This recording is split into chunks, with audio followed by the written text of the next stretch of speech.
Kia ora. Welcome to this Goodfellow webinar tonight on Beyond Borders, Challenges in Bariatric Surgical Tourism. This webinar is kindly supported by Allevia Hospitals. My name's Dr. Helen Fulcher. I'm a GP and I'm your facilitator for the webinar tonight. Our specialist speaker today is Nick Evennett. Nick is an upper GI and bariatric surgeon who works both in private and public practice at Auckland Hospital. He completed a thesis in paediatric surgery in the Netherlands and London before completing Australia and New Zealand Gastroesophageal Surgery Association and Obesity Surgery Society of Australia and New Zealand accredited post-fellowship training programs in both upper GI and bariatric surgery. Nick offers a wide range of bariatric procedures, anti-reflux surgery, gallbladder surgery, and hernia surgery, and he has a particular clinical interest in minimally invasive surgery for esophageal and gastric cancer, and has successfully implemented a minimally invasive esophagectomy program at Auckland Hospital. So welcome, Nick. And so without any further ado, I'm going to hand over to Nick to start the talk. Thanks for the kind introduction, Helen. Just going to put my disclosures out there at the moment. This is quite a sensitive topic, and I want to find the right balance between me being a surgeon working both in the public and the private sectors and talking about what has become one of our bigger competitions, and that's the international bariatric surgery that is being offered. So I work at Auckland City Hospital. I work at Allevia Hospital, hence I'm at this webinar tonight. I'm about to start at Laparoscopy Auckland as well.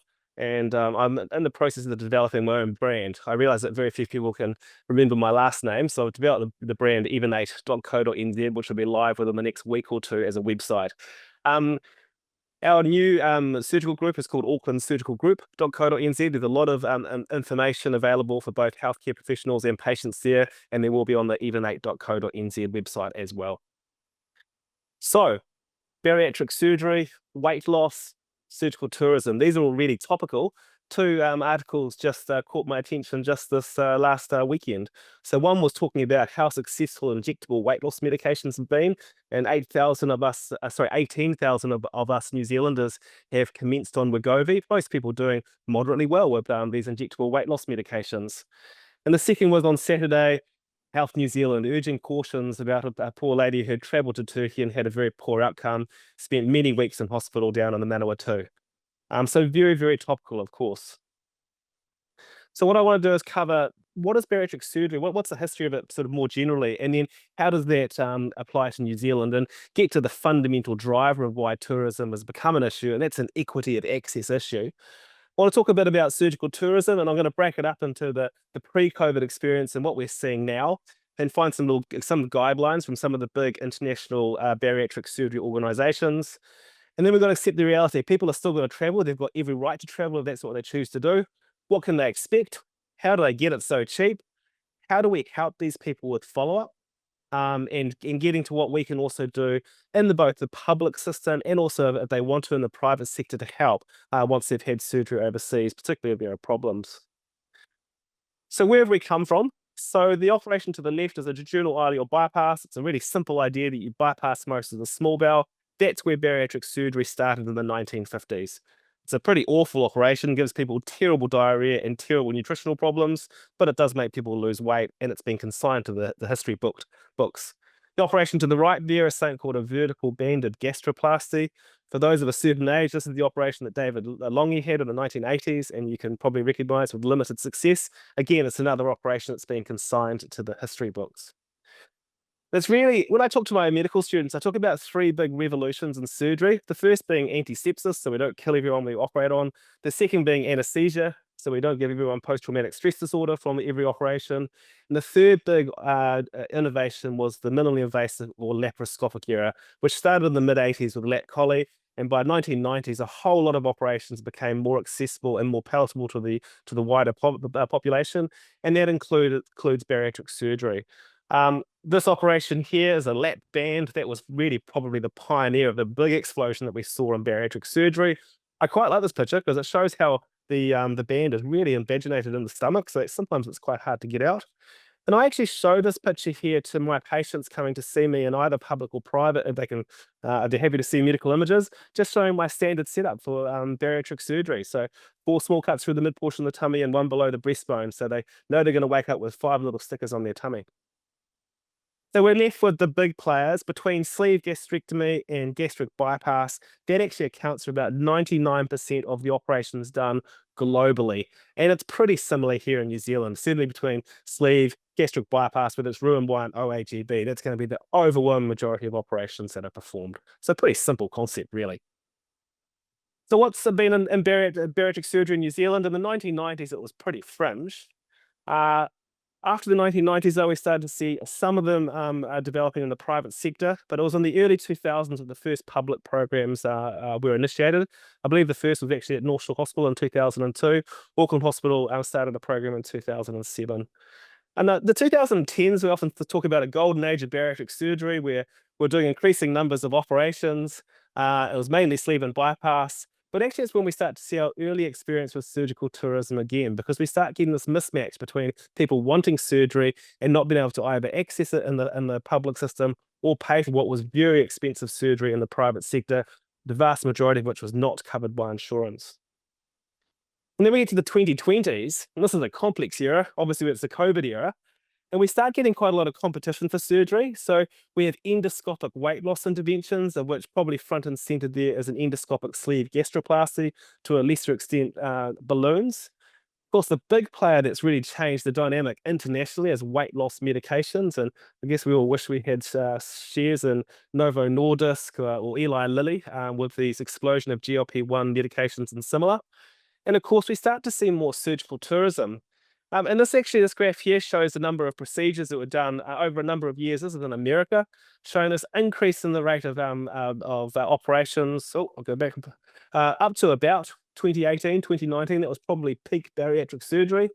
Then a drop off around the COVID times, and then a slow but actually never quite getting back to the full numbers. This blue line is just sleeve by itself to where we were immediately pre-COVID. And what do we know about bariatric surgery in New Zealand? Well, there's a bit of stuff published on it, and like a lot of published stuff, it does look quite far back. So there's a publication looking at 9,000 bariatric procedures performed between 2004 and 2017. I think it's still fair to say that the majority are occurring in the private sector. And a reasonable estimate of the number of public operations that we're doing across all the, if I can use the antiquated term, DHBs, is about 500 cases per year. Slight predominance towards sleeve. We're sort of probably a 2-to-1 sleeve to bypass ratio. And there definitely is regional variation. So there are different abilities to access bariatric surgery depending on where you live in New Zealand, unfortunately. Again, this is the graph here, just looking at the numbers of procedures done. This is a guesstimate type sort of graph, but I think it's probably quite realistic in terms of numbers, with a marked drop off around COVID once again. Public sector bariatric surgery, it's supposedly BMI 35 with comorbidities, but we're trying to actually standardize this, certainly across the northern part of New Zealand, to say it's mainly type 2 diabetes, and then we'll look at select other comorbidities. So OSA, there's quite a lot of strong gynecological indications, for example. The downside, there's longer wait times. The programs are quite intense. Speaking just from Auckland's point of view, we have a total of a minimum total of 11 appointments before you get an operation, which is actually a huge ask of our patients. And I personally am concerned it's too much because it's time off work, etc. And some people just don't want to wait that time, and I do understand that. Equally, we want to make sure that we've got information to people so they understand what they're getting into. And definitely what we do see is people who are older, they're bigger, so the average BMI is more like 50 versus in the low 40s in the private sector. Higher rates of comorbidity as well. Whereas the private bariatric surgery volume, it's probably about 70% of all bariatric surgery done. And it's relatively quicker to get there. So for example, if you see me at Auckland weight loss surgery, it's usually about an 8-week turnaround to surgery if we go full steam ahead, so to speak. We still have very much multidisciplinary support, but it's expensive. And our prices are not a secret. They're on our website. So a sleeve costs just under $20,000, or a bypass costs $22,000 to $23,000. So certainly not a small financial investment. And as I say, the overwhelming majority of people are paying significantly, if not completely out of pocket for these interventions. So what about equity? Well, we know from some research done by a surgical trainee, Jamie Lee Rahuri, that we have less access for people of Pacifica origin or for New Zealand Māori origin versus those of New Zealand European. These are the eligible people. So first I want to mention that only a small number of people who might be suitable for bariatric surgery end up getting bariatric surgery, but you're even less likely to get surgery if you're Māori or Pacifica. There's also a huge geographic variation. A nice study which I was involved in marking a thesis of was looking at the rates of bariatric surgery in Northland and comparing it to Waitemata. And it was something like 7 times less in Northland because they really didn't have an upper GI bariatric surgeon for a number of years. The outcomes in private and public are pretty similar, as they are for things we like to measure, like diabetes remission, how much weight do you lose, and quality of life, etc. It's not all bad though. So I presented this data in IFSO in Italy in 2023 about how we're trying to improve the equity of access in public bariatric surgery. I won't bore you with all the details, but in 2022 we had about 70% of our clientele were either Māori or Pacifica, and we're really proud of the efforts we've gone to increase our availability and conversion rates from a first appointment through to successful surgery in Auckland. So, the unmet need. We think there's about 100,000 New Zealanders who would meet the public criteria for bariatric surgery, but will never get to the point they get publicly funded bariatric surgery. And of course, what do we know? There's a disproportionate burden of obesity, the complications of obesity like diabetes, cardiovascular disease, and this is overwhelming in the low-income group with an overrepresentation of Māori and Pacifica populations. And long wait times. Worse health, potentially preventable mortality. So what's the consequence? The consequence is people start saying, I want this treatment, but I can't get it in New Zealand. Where else can I get it? So there are 4 really main targets or main places that people are going overseas to seek surgery. The number one currently appears to be Turkey, and that's a relatively new player because before COVID, that was not a place that people were going with any frequency. There's Mexico, there's Thailand, and I have to say Thailand/Southeast Asia. Occasionally we see people coming from Malaysia or even Cambodia. That seems to have died off a little bit in the recent past. And there's also the subcontinent India, and to a lesser extent, some of the countries around there. I think people are more going there when they've got a reason, usually family, to go to that particular part of the world. What are the drivers? Well, the cost is relatively cheaper. So there's various numbers out there, but I think an accurate assessment of how much this is going to cost you is about 8,000 to 12,000 New Zealand dollars, with sleep being on the lower end of that spectrum and bypass being on the more expensive end of that spectrum. Now, this usually does not include travel. Some of the websites I've been talks about including travel, but that's usually from places that are much closer, such as Europe going to Turkey. It doesn't include travel from New Zealand. And many people also choose to have, say, flying back, let's say business class, because they know they're going to be in a slightly more precarious situation than when they fly, especially when it's very long distance to Turkey. There is minimal wait time. So patients I've spoken to will say that they will often meet the surgeon the day prior to surgery. There's very little of any preoperative education, setting on a preoperative diet. And there's a perception of comparable quality, and that's usually driven by the websites themselves that will tend to talk out the quality of the surgery that they are doing. So the consequences, we're seeing things like this being advertised. This is the real advert for a Christchurch weight loss surgery seminar. There's another one happening in Auckland. The one in Auckland's happening on the 22nd of November, and some of us might even go and see Dr. Alejandro just there. And also, if you go to the seminar, you're going to get $150 off your surgery. We're a bit uncertain as to whether this sort of thing is allowed either within New Zealand Medical Council or whether this can be considered work when you're in New Zealand. So watch the space as to whether this seminar actually goes ahead or not. And this is Mexico Bariatric Center that I'm going to pick on a little bit and come back to shortly. So you might ask, well, how is it so cheap? How are we getting to the point where the operations are between, say, 40% and 60% of the costs of what they are in New Zealand? Well, of course, there are the labor costs, and we all know that labor in certain countries is a lot cheaper than in certain developed countries. and there are the facility costs as well. And I'm not afraid to share with you that the hospital costs between the theatre and the consumables, etc., is about 70 to 75% of the total cost that a patient pays. So you can work out then what surgeon and anaesthetists are getting out of these operations. One area that they are able to make significant savings over us is on the consumables. So at the bottom here are the energy devices that most of us use with some frequency for these operations, and it's called a ligature. They cost somewhere between $800 to $1,000, and they're designed to be single use. In the countries that are doing this for a much cheaper price, they are autoclaving these, and they're using these up to 30 times. And it's obviously outside of manufacturer regulations, and they're not designed to be sterilized in between, etc. So that drops the cost precipitously down to, let's say, about $30 per usage. The top here is the stapling devices that we use. This is a fancy one from Medtronic called a Signia. Each staple cartridge, the cartridge in the end here is the bit that you actually fire, is typically around about $300 to $400, and we would use probably 6 to 8 cartridges in a sleeve, for example. Whereas there are cheap clone devices that come from particularly East Asia.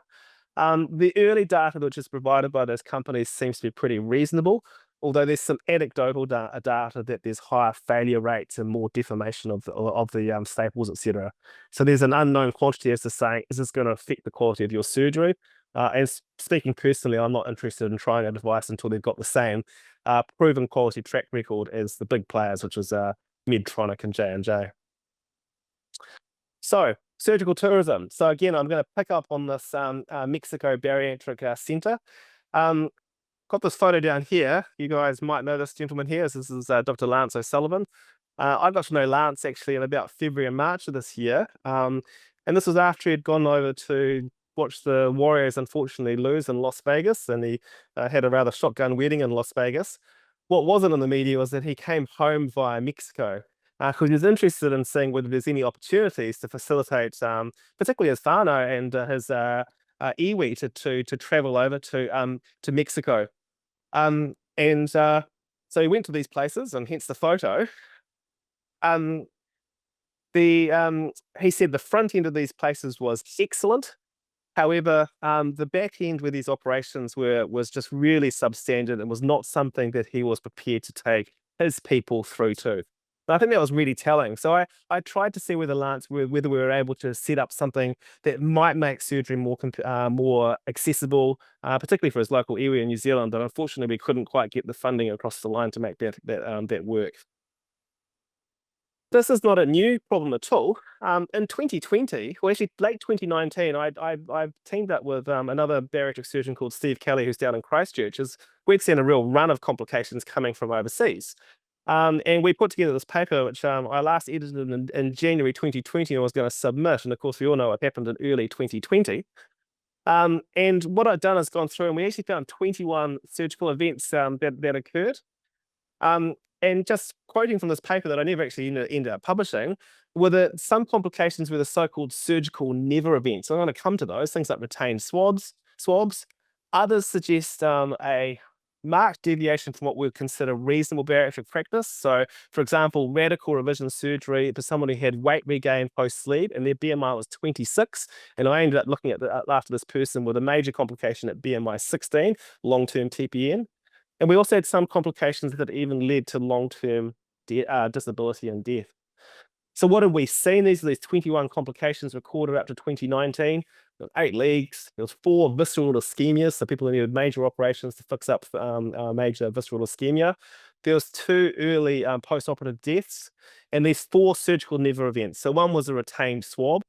One was retained devitalized gastric tissue post-sleeve gastrectomy. And both of these people got major intra-abdominal sepsis and had to have part of their colon removed because of associated visceral ischemia. There was unrecognized hemophilia. This is a patient who went to India, had their operation, and unfortunately had a post-operative bleed and died. There's also a patient who had the incorrect or unconsented operation done, so a variation of the operation done, who only became aware of that once they came back to New Zealand. So what do we know about the published evidence about bariatric surgery happening overseas? Because what we know as surgeons working in the hospitals is, if you like, the numerator, the number of people who come back to New Zealand with problems that we end up seeing, we've got very little understanding about the denominator, the number of people who are actually going overseas. That we get the sense it's pretty big, and I'm sure that many of you who are watching tonight would agree with that. There's only a small amount of evidence that's actually published. There's something in obesity surgery looking at basically the trends in international bariatric surgery. Um, they did some semi sort of a formal analysis of this, and they found 34 centres internationally. It was actually an Irish group. And they found there was a big concentration in East Europe, but there's also clinics located in places that we'll be familiar with, including Turkey and Mexico. They're able to find 4 in each of those places. Um, the volume of surgery that was being performed by these clinics seemed to be large.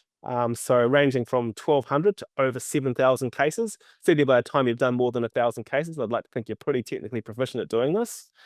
And the costs ranged from US dollars about 3,300 to 6,300 for bands, and up to 16,000 for a bypass. And obviously with our New Zealand dollar doing poorly currently, you can see that actually the difference between international prices and New Zealand prices perhaps isn't as great as we might first think.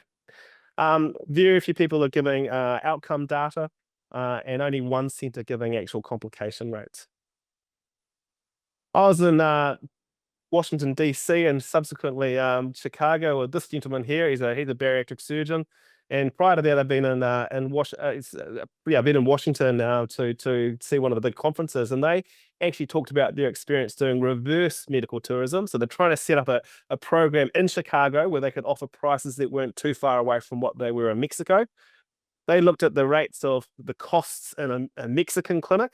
So they're typically ranging from about 4,000 up to about 6 or 7,000. Whereas the price in the US actually averaged around 15,000 US dollars. This $20,000 is actually what it costs to have a fully insurance covered sleeve by this gentleman at his hospital in Chicago. But he was able to drop that down to about $9,000 with some very aggressive posturing with his hospitals, etc. There's also surveys about what do people think about bariatrics and surgical tourism, which is hard to interpret this paper because this is both people performing the bariatric surgical tourism and those who are watching it from afar. However, 80% of people said that the main reason people are doing it for cost, there's no news there. But almost a half of people thought the preoperative workup was inadequate, and the overwhelming majority have said the post-operative follow-up was inadequate too. A significant minority felt the consent was not appropriate. I'm surprised it was only as low as 24% of people could not obtain adequate operative notes. And a lot of people felt that the guidelines, IFSO is one of the 2 big international organizations, were not being met. And then just this other recent publication saying, what is the actual effect and what are the costs involved if you have a complication? So this is from a hospital in San Diego, who's just a few kilometers away from the Mexican border in Tijuana, to be precise. And they did a retrospective review, and they identified 91 patients over a 10-year period, which I actually thought was pretty good, considering the volumes which I imagine are going across the border. There we go. And they found that the most common complication was either an anastomotic leak or staple line leak. That was about a third of patients. They actually do 194 interventions. But the reason I wanted to bring this to your attention, if I can get that to work, there we go. 20% of people ended up in ICU, and I put that on my consents as a possibility for my patients. But the reality, I think the risk of that happening is somewhere between 1 in 500 and 1 in 1,000. The mortality for these patients was 3.3%. So 1 in 30 of these people are dying. The hospital charges were astronomical. Now, of course, this is the US health system, so you can take that with all the salt necessary. But they're saying the leak was costing 400,000 US dollars. And even if we accept that that's going to be multiples what it would cost in New Zealand, I don't think it's unreasonable to say that a leak that we're managing in New Zealand is going to cost into that 6-figure territory. GI strictures that might require multiple dilatations or even revision surgery were also costing roughly half that figure as well. So the cost of complications is astronomical. And I want to be clear here. I mean, we all get complications and they are expensive things, but it's just a driver to say, how much does this really cost if something bad happens overseas? So I looked for some guidelines about what can we say the big international bariatric organizations say, and there are two. There's ASMBS, which is American, and there's IFSO, which is the, if you like, everyone else. ASMBS has some quite strong guidelines, and they make some reasonable points, I think. They say, look, bariatric patients are unique, and you've got to think about obesity as a chronic disease. It's relapsing and remitting. It's not like you can take your GLPs for 6 months and you're cured. And they say that extensive travel to undergo bariatric surgery should be discouraged unless we've got appropriate follow-up and continuity of care, and that transfer of medical information is adequate. And should people choose to travel overseas, patients should ideally go to a bariatric centre of excellence, but how do you tell if that's the case? Because people can just put that on their website, of course. Patients should investigate the surgeon's credentials. Really?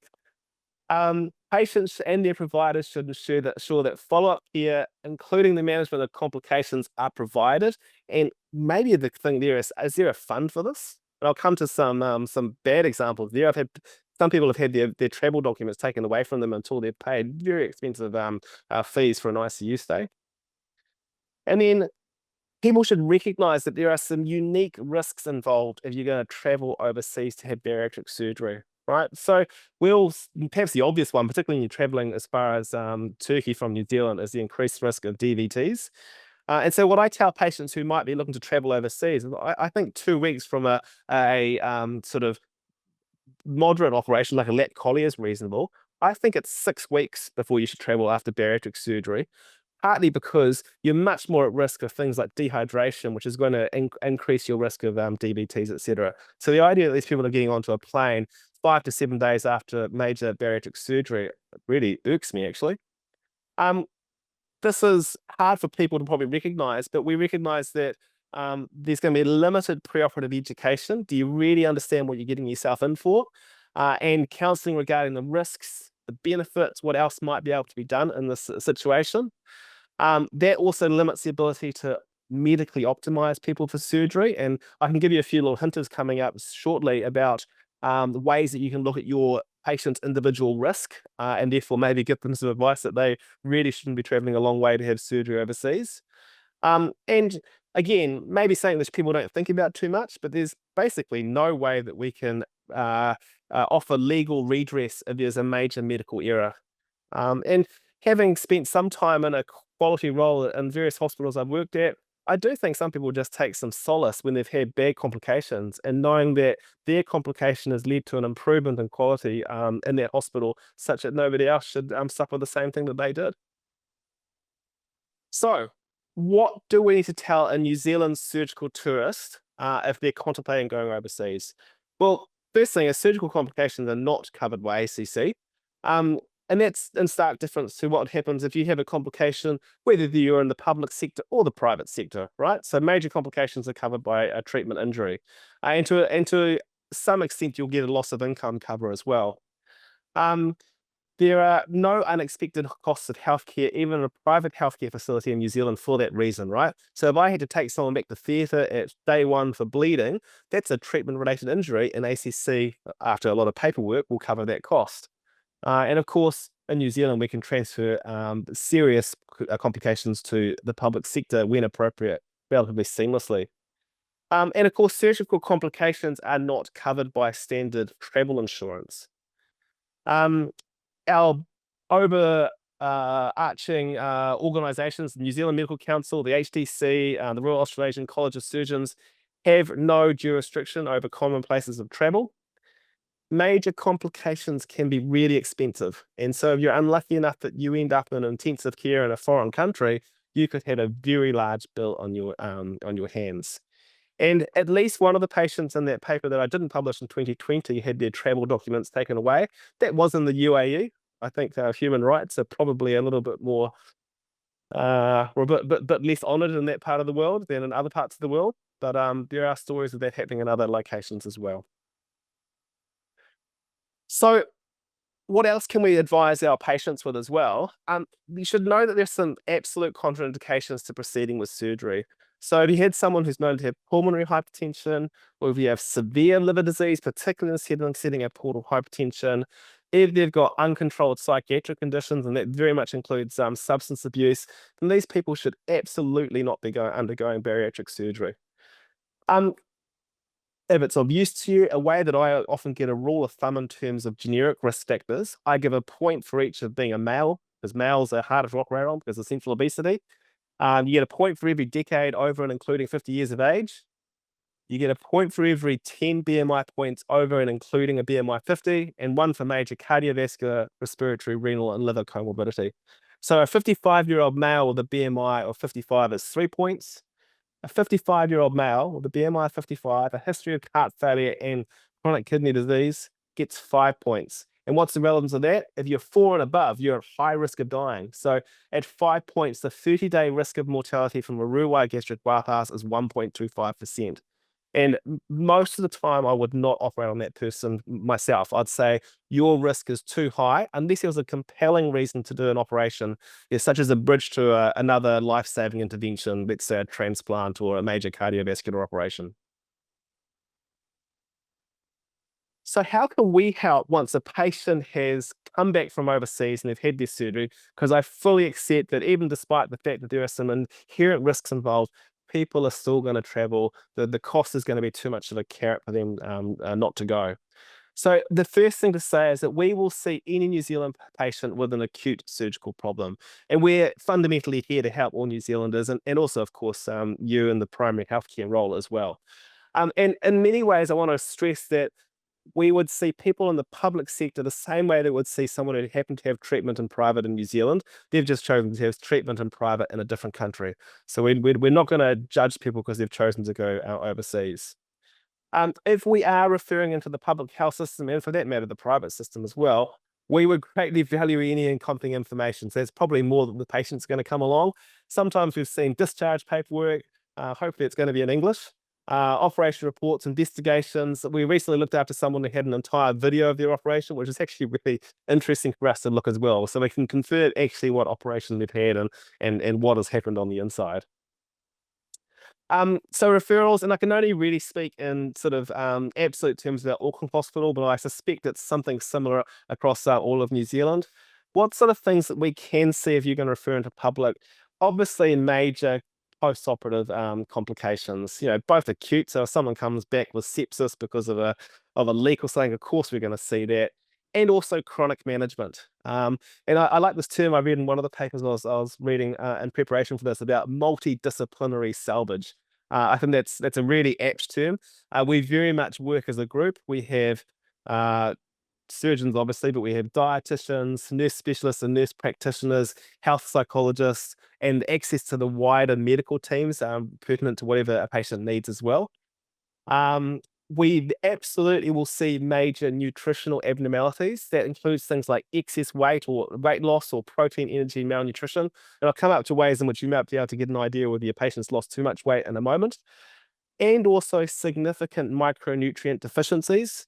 I haven't written it here, but always think about thiamine in this situation. If you've got any suspicion that someone's thiamine deficient with a lot of those quite vague or non-specific symptoms like brain fog, loss of concentration, feeling a bit weak, feeling a bit shaky, just give them thiamine. Just treat them the same as you would for someone who's drinking too much alcohol.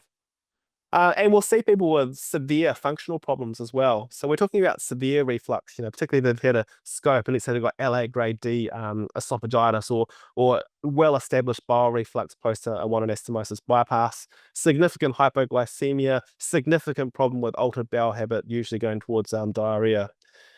We do have access to revisional surgery and we have culturally appropriate pathways and resources as well. Obviously something which they can't really cater for at all in the overseas setting. What we unfortunately really can't see is just routine post-bariatric follow-up, just as we wouldn't see routine bariatric follow-up to people having surgery in private in New Zealand. So it's not a way that you can jump the queue and get to use our bariatric resources. This is an important one. We're not going to see people who have either regained weight having had surgery overseas, or the roughly 1 in 12 patients who undergo surgery and get an underwhelming weight loss result. And maybe it's higher in these populations as well because of the relative lack of preoperative counseling and the relative lack of post-operative follow-up as well. It is pretty common post-bariatric surgery to have a degree of poor food tolerance. So if someone's saying, "Oh, I really can't eat steak after bariatric surgery," that unfortunately is a fairly common finding. If there's no major nutritional compromise that comes with that, that's not going to get across the line to us seeing them in the public sector as well. And there are similar things like mild functional problems. So somebody comes back with a sleeve, they've got reflux, but it's controlled on omeprazole. Again, it's probably not going to get across the line for public follow-up as well. What do we sort of routinely do for follow-up in New Zealand that I think that basically is completely lacking in the international setting? So I'm going to use Auckland weight loss surgery as our model. We've actually got a total of 10 appointments over 2 years. So we lean very heavily on the dietitians. So we have 6 appointments over 2 years. So starting really early on and then gradually stretching things out to the 2-year mark. We have a nurse practitioner who sees people early on to really iron out any early post-surgical issues. The surgeon we see at 4 months, 12 months, and 18 months. That's the routine. We very much get involved earlier or later as required. And we've got a team of 2 health psychologists as required as well. So we recognize that having a lot of post-operative follow-up is really key to getting excellent results. It's more than just technically proficient surgery and looking after this complex problem of obesity. What about supplements? So I believe a lot of the places overseas are actually sending people home with a year's long supply of supplements, which is nice to see. We absolutely say that anyone having bariatric surgery should be on a multivitamin. We really would prefer a bariatric specific one. So if I go back to 10 years ago when I started, we had a lot of people on Centrum. Centrum is actually too high on vitamin B6, amongst other things. So we're seeing a lot of people with high vitamin B6. We really lean heavily now on 2 brands. There's Be and Healthy, and there's Berry Life as well. And I've got some useful links for you at the end of this presentation, so you can direct your patients to the websites. It does cost about $1 a day to be on these multivitamins. We also say for bypass patients, you need calcium and vitamin D, and that's recognizing that we interrupt people's calcium metabolism. So we say for all bypass patients, you're on this. And we generally recommend it for young females who are yet to reach peak bone mineral density, so under the age of 30 as well. Select patients may wish to see or access surgical expertise in the private sector. So the first thing to be aware on that, though, this would not be covered by SSC. And the costs are very unlikely to be covered by their insurance company as well. So whether it be Southern Cross or any other providers, they're probably going to be paying out of pocket as soon as they work out that they've had surgery overseas. So that means that any investigations and procedures are likely to be really expensive. So a CT's roughly $1,500, endoscopy ranges from $1,800 upwards, depending on whether you get an anaesthetist involved or whether there's other procedures like dilatation involved.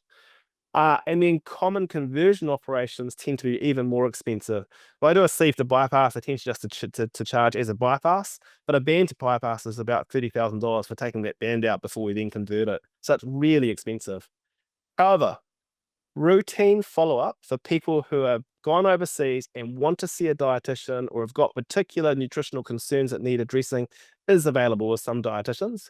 So I've got a picture here of one of the dietitians who works with us at Allevia and at Auckland Weight Loss, and that's Katie Lambert, and she must be one of the top dietitians in this part of the world.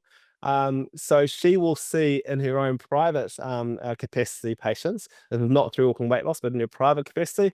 Her website is there, it's katielambert.co.nz. So there is that access if someone wants to see a dietitian after the event. So what should patients expect? So now your patients come home from overseas, what are you going to expect? Well, weight loss is typically 25 to 30% of total body weight loss on the day of surgery at 12 months with a sleeve, and more like 30 to 35% total body weight loss at 12 months. So I often can do a little bit of maths in my head. I'll often approximate their weight. Let's say they're 143, I'll do 140 kilograms. 30% of that is 42 kilograms. So your 140 kilogram person, you do a sleeve, they're going to get down to somewhere about 98 kilograms, give or take. Where it becomes much less predictable is your revision cases. Typically somewhere between 10 and 25% total body weight loss at 12 months, depending on what that's been done. Is there a way that we can do this better? Yes, there's a weight loss prediction tool, and I've got the website for you at the end of this presentation. It's called the Bariatric Weight Trajectory Prediction. And you can put in people's weight, height, and age, and what procedure they've had done, and out will pop a expected weight loss graph. And that might be useful if you're seeing a patient and they're, let's say, 12 months down the line from surgery and you think they've either lost not enough weight or more concerningly, from my point of view, far too much weight. If someone was outside of that green line, then that would justify contacting a bariatric surgeon and saying, are you happy to see this person? They seem to be an outlier in terms of how much weight that they have lost. What about diabetes improvement? The rule of thumb is that about 50% of people are going to be in remission at 5 years post bypass, and probably more like about 25, maybe 30% with the sleeve. So we know that bypass is a slightly more powerful anti-diabetic operation, but it's dependent on a lot of things, right? So number of medications that you're on, how long have you had your diabetes, are you on insulin, and how good your glycemic control is going to be. And you can actually do a website to work out what are your chances of achieving remission at 5 years. So there's something called the individualized metabolic surgery score, and it will categorize you into severe, moderate, or mild. And it'll give you an idea about what are the chances you achieve remission with each of the operations, particularly specifically actually bypass versus sleeve. Excuse me. In that moderate group, so that will be typically someone who's had diabetes for a few years, is on a couple of agents with moderate control. It's about a 60% chance with a Roux-en-Y gastric bypass and about 25% with a sleeve. So that's actually the group where it's most compelling to do a bypass, in preference to a sleeve, if your primary objective is improving their overall metabolic health. And again, I've got this website saved for you. If you think that might be useful for your own clinical practice, seeing your patients afterwards, that website's free to access. Oh, here are the useful resources. So weight loss prediction tools, metabolic surgery score. I've got that private dietitian referral that could be useful for some patients who wish to utilize that. And I've got those multivitamin websites as well. So I could talk for a long time on this. I could go down a lot of surgical rabbit holes. I could talk about all the complications that I've seen. I didn't really think that it was going to be so relevant to this particular webinar tonight. But having put together this, I do recognize that bariatric tourism is not a failure of the patients. Maybe it's a failure of our system to an extent, but it's certainly a failure of access, because we've got the expertise around. We've actually got the resource to do more bariatric surgery if we have the money to do it. We certainly need more equitable pathways to make sure that more people can access it when appropriate. And I just really want to emphasize that, well, certainly and I like to extend it to my colleagues, we are here to help the patients and, of course, you, if there are problems pertaining to bariatric surgical tourism. So I think that's about 45 minutes of me talking away from a computer screen. And I'm really happy to answer any questions that anyone might have. Brilliant. Thanks, Nick. What a great talk. And you've covered so much, including the resources. That's really helpful. We have had some questions come in. And the first one I wanted to throw at you was, what are the risks of patients bringing back into New Zealand multi-drug resistance organisms? And if they do, what does that mean for our health system? And how often do you see that happening? Yeah, I mean, it's a good question. I mean, one of the things I took out from the ASMBS risks was talking about like local diseases that you might acquire. So, I mean, that comes also to things like, Southeast Asia, there's a malaria risk, or you might need other vaccinations. I can't give you actually any data about multi-resistant organisms other than anecdotal experiences. So I've looked after someone who was in intensive care for several years who had basically untreatable sepsis because of an organism that was resistant to everything we had. So I was in the far corner of an ICU for a number of years before ultimately this patient was palliated. So it is a thing, but I can't give you an absolute number in terms of what this is. And this is someone who had treatment in what was apparently a fairly well-to-do unit in the Middle East. It just shows the different types of superbugs that we have as opposed to what we have here in New Zealand. So I guess if we are talking to people that are interested in having this type of surgery and they're asking us questions before going, there's an opportunity for us to educate on some of the factors that you've talked about tonight, including this type of risk around the organisms that they might bring back. Is there anything that you'd sort of have as a summary of your top 5 things you'd want to talk about with people if they are considering it? Because there's a lot that you've talked about through the way, but I think in terms of our position where we get to advise someone in their initial thinking, what would you aim for? Well, the way I break up a surgical consent when I talk to people is talking about generic risks of surgery, specific risks, and what are the long-term consequences. So the generic risks, the one thing that is clearly going to be increased is your VTE risk, your risk of DVT and PE. And so I'll be saying, is there a plan to manage this? Because you're going to be in a long-haul flight, and worse than that, many people are going to be struggling with maintaining hydration. And if you think of Virchow's triad, that's one of the things that's going to promote DVT. So that's something I'd actively make sure they're thought about in that respect.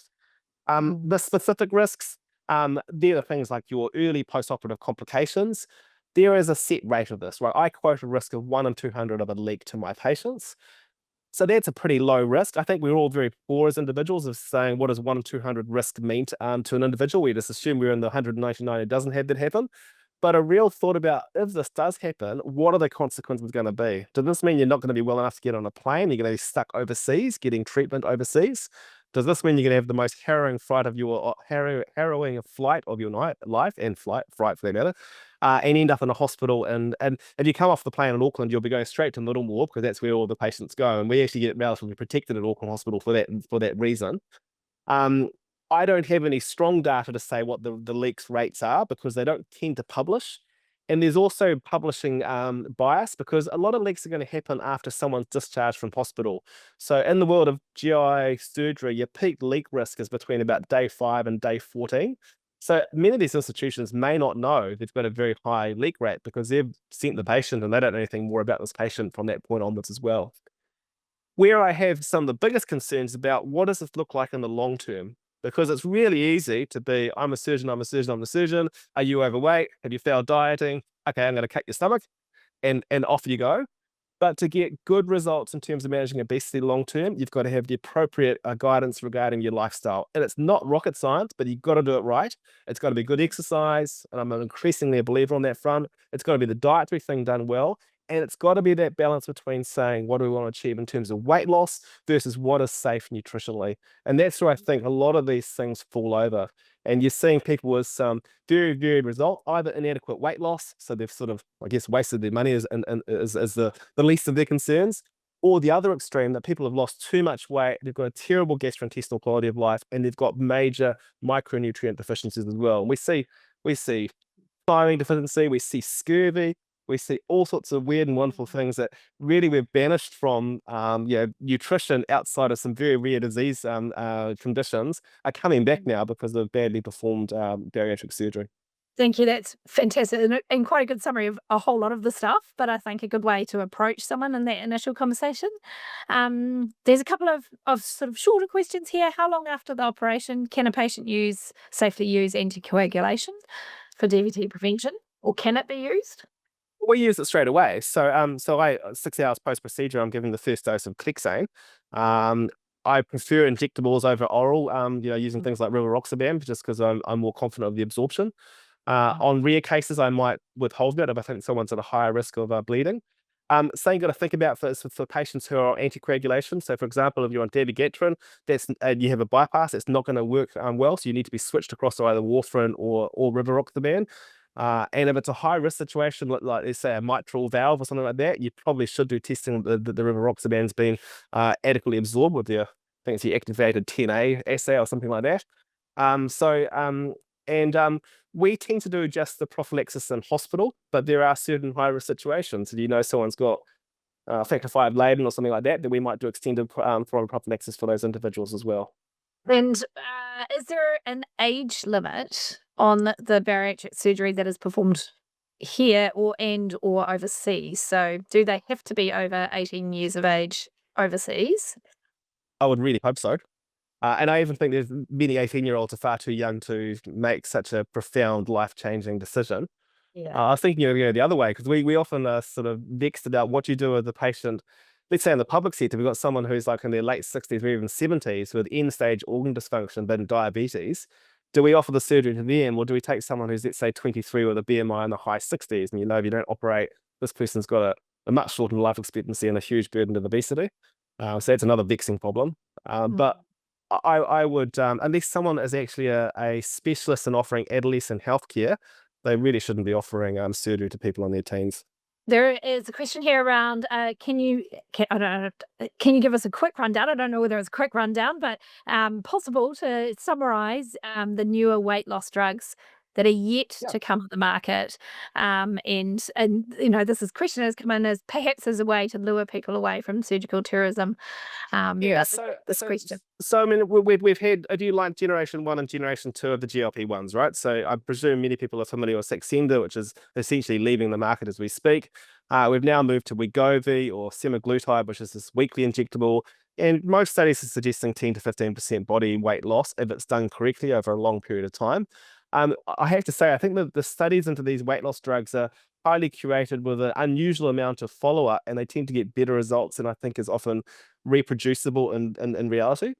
I understand that imminently we're going to get tirzepatide, otherwise known as Mounjaro, which is both a GLP-1 analog and also GIP, so it's got a dual agonist effect. And the studies on that are showing 25% total body weight loss over about a year and a half with that medication. So you're getting into bariatric surgery numbers there, which is scary for me to admit as a bariatric surgeon. Again, those are trials done in those highly controlled situations. I've seen some more real life publications suggesting that weight loss is more like half that for probably the way in which most of us would use the drugs with our patients. There is experimental trials, and I'm on the level of anecdote now, talking about triple agonists that are being used on animals that get such profound anorexia that they're actually stopping eating altogether and ultimately dying, which is just suggestive that there are even more powerful medications if we wanted to out there. So, yeah. There is also, and a follow-up on that is a question that's coming around using the type of weight loss medications that exist currently for those who have rebound or plateau post-bariatric surgery. Absolutely. That would be first-line approach now for people who've got either primary weight loss failure, if I can use that term, so people who've not lost enough weight early on post-surgery, or those people who've got rebound. That would be first line. Weight regain in itself is probably a whole topic in terms of post-bariatric surgery. And there can be surgical factors, there can be patient factors, but I think most of us would say in the first instance, let's try your medication while we work out what the root cause of this is. And then revision bariatric surgery is a pretty dark art with some pretty unpredictable outcomes. So you want to be really careful, and you want to counsel your patients really well before you go down that line, because you end up spending a lot of money and getting some fairly underwhelming results.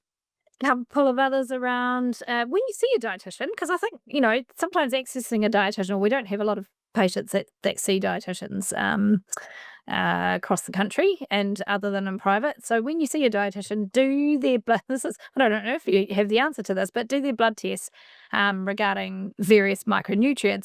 Are they publicly funded, or are they through the private system?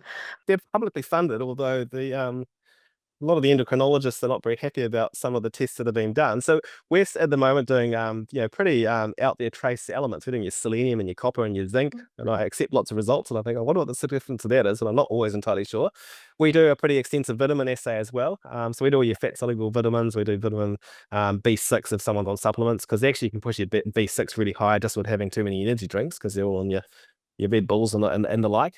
But yeah, they're all publicly funded currently, but that is up for review, so that could change in the coming months and years. There's another question that's come in, and it came in earlier before the webinar, and it's specifically around pregnant women who have previously had overseas bariatric surgery, and the potential for risk for the multi-drug resistant organisms around that, and the swabbing in order to be able to test for them or confirm them. And this may be something that you may not be able to answer, so just putting that out there. But there is a question around, there are limited tests that can be performed in the community in terms of the community lab contracts.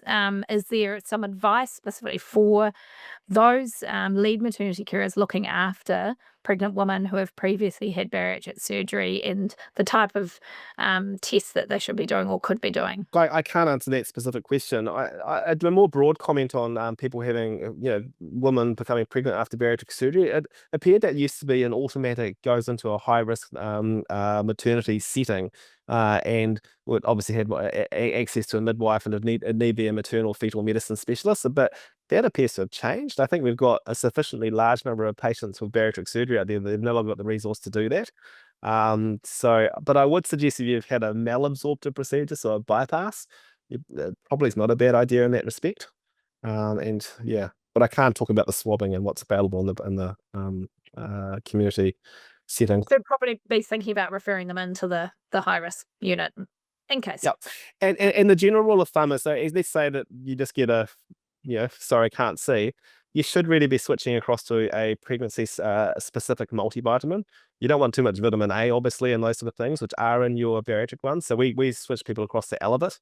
But it would also be like, let's say you couldn't come and see a midwife, etc. Then it maybe a single appointment with a dietitian, if someone's able to fund that, would be a good thing as well, because they'll be all over that. Okay, brilliant. And there's just on staying on the pregnant woman. Do you know anything, or can you comment on the management of diabetes in pregnant women who have had bariatric surgery? I mean, it should be the same as any other female with diabetes. I mean, you'd hope that they're at lower risk of developing diabetes having gone through bariatric surgery, but it depends on obviously a number of factors, including how effective their weight loss, etc. would be. But it shouldn't be any different in that respect. I mean, you're still able to use all the same agents, just as you are if somebody's had diabetes who's not pregnant, they can use all the diabetic medications. Be aware, though, that you've got to think about hypoglycemia even a little bit more carefully, particularly in your bypass patients. And certain medications like Jardiance might not be a good option because of your risk of developing ketosis if you go through a period of starvation, etc. What percentage of patients? This is a question around abusing alcohol. So, is there an increased percentage of patients that start to abuse alcohol after bariatric surgery, or are they patients that may have abused alcohol prior to the surgery that have continued? I think it's massively under-recognized how frequent alcohol, and for that matter, other drug abuse is down the line. It's often something which is happening relatively late post-bariatric surgery, and many times people have become lost to follow-up. I've seen publications saying at 5 years the rate of problem drinking is 15%, but I wouldn't be surprised if that underestimates it by a significant number. Bear in mind that particularly bypass and to a lesser extent sleeve, you have altered absorption of alcohol, you get more sudden peaks. And for those people who really like their alcohol, they're going to get higher concentrations into their CNS, more of a dopamine effect, and hence you set off this whole addiction behavior. So I think it's the first thing is being aware that it actually really is common. It's going to scupper their weight loss. One of the common causes for people either getting weight regain or having underwhelming weight loss in the first year is because of alcohol misuse in that setting. And I think encouraging people to go for an appropriate support, whether it be dietitian or more likely psychologist, and this really is a good field for the health psychologists, engaging on why we do health behaviors. We all do it, right? We know that we shouldn't be eating this or shouldn't be drinking this, but we still do. Trying to sort of get to the root cause of those sort of behaviors. That's really their sort of focus. Ideally, would you try and do that work prior to surgery if you have the Yeah, opportunity? absolutely. So yes, if you've got a history of it actually can be, I think, quite bimodal. If you've got a history of significant drug or alcohol misuse and you've conquered it well, and you've got really robust sort of processes in place, that can be quite protective. But equally, if you're someone who's had a few relapses, etc., you're probably at higher risk of that. And these are people who often have a certain hedonistic streak, and if you take away being able to use food in that same way, they may look for other things. And it's all the common social vices that we all see, and I guess we're all prone to in life, whether it's drinking or other drugs, or whether it's spending too much, or all those other things as well. And so the phenomena of addiction transference is very real. Look, thanks, Nick. We have had a fantastic overview of everything tonight. I think right from the potential risks, the complications that you see, the diversity of the work, and I guess the approach that is done overseas versus in New Zealand, the website and resources that you've given us, and the information around the potential benefits has been huge. And I think watch the space in New Zealand, and hopefully we can have. I especially like your interest in developing the equitable space for Māori and Pacifica. So really appreciate all your time and information and education you've given us tonight. And hopefully we'll have you back another day to talk more on it. Yeah, enjoy that. Brilliant. Thanks. Thanks everyone.